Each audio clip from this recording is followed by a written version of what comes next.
കൃത്യമായ ഇടപെടലുകൾ നടത്തിക്കൊണ്ട് അധ്യാപകരുടെ ഒരു ആശാകേന്ദ്രമായി പൊതുവിദ്യാഭ്യാസ മേഖലയുടെ സംരക്ഷകരായിക്കൊണ്ട് പ്രവർത്തിച്ചു വരുന്ന സംഘടനയാണ് KPSTA.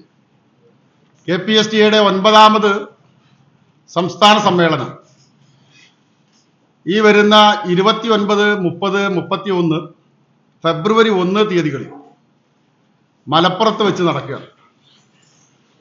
ആ സമ്മേളനത്തിന് ഈ വർഷത്തെ സമ്മേളനത്തിന് ഏറ്റവും വലിയൊരു പ്രാധാന്യം കേരളത്തിലെ സാധാരണക്കാരുടെ എല്ലാ ജനങ്ങളുടെയും കണ്ണിലുണ്ണിയായിരുന്ന ഒട്ടേറെ ജനക്ഷേമകരമായ പദ്ധതികൾ നടപ്പിലാക്കിയ, പ്രത്യേകിച്ച് വിദ്യാഭ്യാസ മേഖലയിൽ അധ്യാപകരെ സംബന്ധിച്ച് ഒരു കാലത്തും മറക്കാൻ കഴിയാത്ത വിദ്യാഭ്യാസ പാക്കേജ് ഉൾപ്പെടെ നടപ്പിലാക്കിയ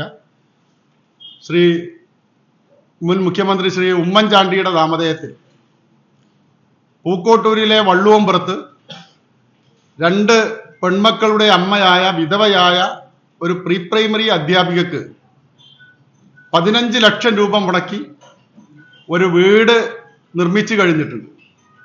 ആ വീടിന്റെ താക്കോൽ ദാനം നിർവഹിച്ചുകൊണ്ടാണ് ഈ സമ്മേളനത്തിന് തുടക്കം കുറിക്കുന്നത്. 29-ാം തീയതി 10 മണിക്ക് പ്രിയങ്കരനായ UDFന്റെ കൺവീനർ ശ്രീ MM ഹസൻ അവർകളും അതോടൊപ്പം തന്നെ മുൻ UDF കൺവീനറും അതോടൊപ്പം MP-യുമായ Shri Benny Behanan MP, Shafi Parambil MP, Chandy Oommen MLA, ഉമ്മൻചാണ്ടിയുടെ ഭാര്യ മറിയാമ്മ ഉമ്മൻ ഉൾപ്പെടെ പങ്കെടുത്തുകൊണ്ട്, അതോടൊപ്പം തന്നെ ജില്ലയിലെ ഞങ്ങളുടെ പ്രിയപ്പെട്ട നേതാവ് ശ്രീ AP അനിൽകുമാർ MLA-യും DCC പ്രസിഡന്റ് ശ്രീ VS ജോയിയും, കോൺഗ്രസിന്റെ ജനറൽ സെക്രട്ടറിമാരായ ശ്രീ ആര്യാടൻ ഷൗക്കത്തും ശ്രീമതി ആലിപ്പറ്റ ജമീല ഉൾപ്പെടെയുള്ള നേതാക്കൾ പങ്കെടുത്തുകൊണ്ടുള്ള ഒരു ചടങ്ങോടുകൂടിയാണ് ഈ സമ്മേളനത്തിന് തുടക്കം കുറിക്കുന്നത്. തുടർന്ന് 3 ജാഥകൾ പൂക്കോട്ടൂരിൽ നിന്ന് സംസ്ഥാന പ്രസിഡന്റിന്റെ നേതൃത്വത്തിലും, നിലമ്പൂരിൽ നിന്ന് സംസ്ഥാന general secretary Shri PK Aravinda മാഷ നേതൃത്വത്തിലും, തിരുനാവായയിൽ നിന്ന് ഗാന്ധിയുടെ മഹാത്മജിയുടെ ഛായാചിത്രം വഹിച്ചുകൊണ്ടുള്ള ഛായാചിത്ര ജാഥ സംസ്ഥാന ട്രഷറർ ശ്രീ അനിൽകുമാർ വട്ടപ്പാറയുടെ നേതൃത്വത്തിലും 2 മണിക്ക് ആരംഭിക്കുകയും 4 മണിക്ക് അത് മലപ്പുറത്ത് എത്തിച്ചേർന്ന് 4:30 വിളംബര ജാഥ പ്രിയപ്പെട്ട MLA ശ്രീ AP അനിൽകുമാർ അവർ നിർവഹിച്ചുകൊണ്ട് നടക്കുന്നു. അതോടൊപ്പം തന്നെ 30-ാം തീയതി രാവിലെ മലപ്പുറത്തെ റോസ് ലോഞ്ച് ഓഡിറ്റോറിയത്തിൽ കേരളത്തിന്റെ പ്രിയപ്പെട്ട പ്രതിപക്ഷ നേതാവ് ശ്രീ VD സതീശനാണ് ഈ സമ്മേളനത്തിന്റെ ഔപചാരികമായ ഉദ്ഘാടന കർമ്മം നിർവഹിക്കുന്നത്. ഏറെ വിശിഷ്ട അതിഥികൾ ആ ഉദ്ഘാടന സമ്മേളനത്തിൽ പങ്കെടുത്തു. തുടർന്ന് വിദ്യാഭ്യാസ സമ്മേളനം ശ്രീ PC വിഷ്ണുനാഥ് MLA നിർവഹിക്കും. 2 മണിക്ക് വനിതാ സമ്മേളനം KPCCയുടെ രാഷ്ട്രീയകാര്യ സമിതി അംഗം ശ്രീമതി ഷാനിമോൾ ഉസ്മാൻ അവർ നിർവഹിക്കും.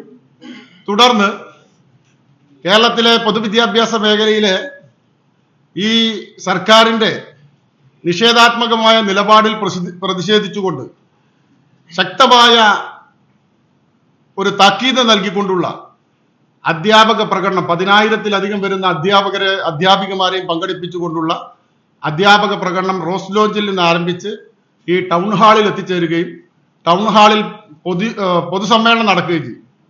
പൊതുസമ്മേളനത്തിൽ പ്രിയപ്പെട്ട മുൻ KPCCയുടെ പ്രസിഡന്റ് മുൻ MP ശ്രീ K മുരളീധരൻ അവർ പങ്കെടുക്കുന്നതാണ്. അതോടൊപ്പം തന്നെ യുവത്വത്തിന്റെ പ്രതീകമായ യൂത്ത് കോൺഗ്രസിന്റെ സംസ്ഥാന പ്രസിഡന്റും MLA-യുമായ ശ്രീ രാഹുൽ മാങ്കൂട്ടത്തിൽ ഉൾപ്പെടെയുള്ള ആളുകൾ പൊതുസമ്മേളനത്തിൽ പങ്കെടുക്കുന്നു.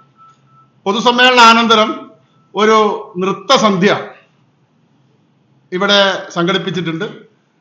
അതോടൊപ്പം തന്നെ 31-ാം തീയതി റോസ് ലോഞ്ചിൽ തന്നെ പ്രതിനിധി സമ്മേളനം, ആ പ്രതിനിധി സമ്മേളനം ഉദ്ഘാടനം ചെയ്യുന്നത് മുൻ പ്രതിപക്ഷ നേതാവ് ശ്രീ രമേശ് ചെന്നിത്തല അവർകളാണ്.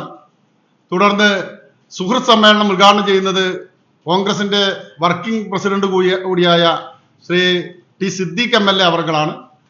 തുടർന്ന് യാത്രയപ്പ് സമ്മേളനം ശ്രീ തിരുവഞ്ചൂർ രാധാകൃഷ്ണൻ MLA അവർക്ക് നിർവഹിക്കും. തുടർന്ന് സമാപന സമ്മേളനം 1-ാം തീയതി രാവിലെ പ്രിയപ്പെട്ട റോജി എം ജോൺ MLA നിർവഹിക്കുന്നതാണ്. ആ സമാപന സമ്മേളനത്തിന് ശേഷം KPSTയുടെ തെരഞ്ഞെടുക്കപ്പെട്ട സംസ്ഥാന 14 ജില്ലകളിൽ നിന്നുമുള്ള സംസ്ഥാന കൗൺസിൽ അംഗങ്ങൾ ചേർന്ന് കൗൺസിൽ യോഗം ചേരുകയും ആ കൗൺസിൽ യോഗത്തിൽ വെച്ച് അടുത്ത അധ്യയന വർഷത്തേക്കുള്ള പുതിയ സംസ്ഥാന ഭാരവാഹികളെയും സംസ്ഥാന നിർവാഹക സമിതിയെയും തെരഞ്ഞെടുത്തുകൊണ്ടുള്ള ഒരു സമ്മേളനമാണ് സംഘടിപ്പിച്ചിട്ടുള്ളത്. ആ സമ്മേളനത്തിന് എൻ്റെ പ്രിയപ്പെട്ട മുഴുവൻ മാധ്യമ സുഹൃത്തുക്കളുടെയും സാന്നിധ്യവും സഹകരണവും ഉണ്ടാവണം. നിങ്ങളാണ് സമ്മേളനത്തിന്റെ വിജയത്തിലെ പ്രധാന ശില്പികളെന്ന് ഞങ്ങളൊക്കെ മനസ്സിലാക്കുന്നു. അതുകൊണ്ട് നിങ്ങളുടെ എല്ലാവരുടെയും നിസ്സീമമായ ഇടപെടലുകളും സാന്നിധ്യവും അതോടൊപ്പം തന്നെ ഈ സമ്മേളനത്തിന്റെ ഒരു പ്രചരണ രംഗത്ത് നിങ്ങളുടെ സഹായവും ഉണ്ടാകണമെന്ന് മാത്രമാണ് എനിക്ക് അഭ്യർത്ഥിക്കാനുള്ളത്. സമീപിക്കുകയും ഇതിനെ തകർക്കുകയും ചെയ്തുകൊണ്ടിരിക്കുകയാണ്. അതിന്റെ പ്രയാസങ്ങൾ അനുഭവിച്ചുകൊണ്ടിരിക്കുകയാണ്. കഴിഞ്ഞ വർഷം ഒരു 4000-ലധികം തസ്തിക, കഴിഞ്ഞതിന് തൊട്ട് മുമ്പും 4000-ലധികം തസ്തിക നഷ്ടപ്പെടുകയാണ്. അതോടൊപ്പം തന്നെ വികേന്ദ്രീകരണത്തിന്റെ കാര്യങ്ങളൊക്കെ പറഞ്ഞുകൊണ്ടിരിക്കുകയും വികേന്ദ്രീകരണമാണ് ഏറ്റവും മികച്ച വികസനം എന്നൊക്കെ പറയുകയും ചെയ്തിട്ട് നമ്മൾ ജനാധിപത്യത്തൊക്കെ വികേന്ദ്രീകരിച്ച് ഏറ്റവും താഴെത്തട്ടിലേക്ക് എത്തി. അതുമായി ബന്ധപ്പെട്ട് നമ്മൾ പൊതുവിദ്യാഭ്യാസ വകുപ്പിനെ അതുപോലെ higher secondary directorate, VHSE directorate, പൊതുവിദ്യാഭ്യാസത്തിന് പ്രത്യേക ഡയറക്ടറേറ്റ് എന്നൊക്കെ പറഞ്ഞിട്ടാണ് നമ്മൾ ചെയ്തുകൊണ്ടിരുന്നത്. പക്ഷേ കാദർ കമ്മിറ്റി റിപ്പോർട്ട് എന്ന് പറയുന്ന ഒരു റിപ്പോർട്ട് വരികയും ആ റിപ്പോർട്ട് നേരത്തെ ഏതോ ഒരു സംഘടനയുടെ ആവശ്യാർത്ഥം ഉണ്ടാക്കിയ ഒരു റിപ്പോർട്ടാണ്. ആ റിപ്പോർട്ടിന് ഒരു ജെന്യൂനിറ്റി ഉണ്ടാക്കാൻ ആ റിപ്പോർട്ട് സർക്കാർ ഏറ്റെടുക്കുകയും സർക്കാർ ഒരു നിക്ഷിപ്ത താല്പര്യത്തിന്റെ പേരിൽ ആ റിപ്പോർട്ട് നടപ്പിലാക്കാൻ ആരംഭിക്കുകയും ചെയ്യുക. കേരളത്തിൽ നമുക്കറിയാം LSS USS പരീക്ഷ പോലും മര്യാദയ്ക്ക് നടത്താൻ ഇവർക്ക് സാധിക്കുന്നില്ല. ഈ 3 ഡയറക്ടറേറ്റ് ഉണ്ടാക്കിയിട്ട് ആ പരീക്ഷകൾ നടത്താൻ പറ്റാത്ത ആളുകളാണ് ഇപ്പോൾ ഒന്നിച്ചാക്കിയിട്ട് ഈ സംവിധാനത്തെ അട്ടിമറിക്കാൻ ശ്രമിക്കുന്നത്. അപ്പോൾ ആ രീതിയിലൊക്കെ താളം തെറ്റിക്കൊണ്ട് പോകുന്ന, അങ്ങനെ ഉണ്ടാവുന്ന സമയത്ത് ഗവൺമെന്റ് മെച്ചം മാത്രമേ നോക്കുന്നുള്ളൂ. ആ മെച്ചങ്ങൾ മാത്രമേ നോക്കുന്നുള്ളൂ. തസ്തിക കുറെ നഷ്ടപ്പെടുന്നു. 6000-ഓളം അധ്യാപക തസ്തിക നഷ്ടപ്പെടും, 2000-ഓളം അനധ്യാപക തസ്തിക നഷ്ടപ്പെടും. ആ നേട്ടങ്ങൾ മാത്രമാണ്. പിന്നെ ഞങ്ങൾ ഈ സമ്മേളനത്തിലൂടെ മുന്നോട്ട് വെക്കുന്നത് കേരളത്തിലെ യുവ അധ്യാപകരുടെ പ്രശ്നങ്ങളാണ്. NBSുമായി ബന്ധപ്പെട്ട് ഈ ഗവൺമെന്റ് പ്രകടന പത്രികയിൽ പറഞ്ഞതാണ്.